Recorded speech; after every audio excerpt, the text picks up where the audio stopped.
শোনো তবে সেই গল্পটি যেখানে বুদ্ধি আর সাহসের লড়াই চলেছিল। গভীর জঙ্গল, সেখানে বয়ে চলেছে একটি মিষ্টি জলের নদী।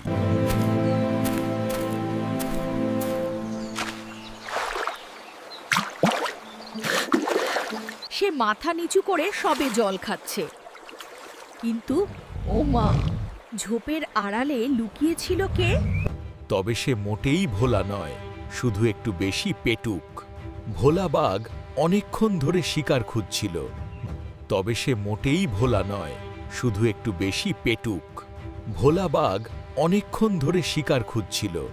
বাঘ ভাবল আজ তার ভাগ্যে ভারী মজার ভোজ আছে। মহারাজ, মহারাজ, আপনি আমাকে খেতে পারেন, কিন্তু আমার একটি শেষ অনুরোধ আছে। শিকারের শেষ অনুরোধ শুনে বাঘ থমকে গেল।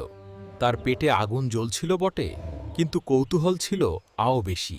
কি সেই অনুরোধ? তাড়াতাড়ি বল, সময় নষ্ট করিস না।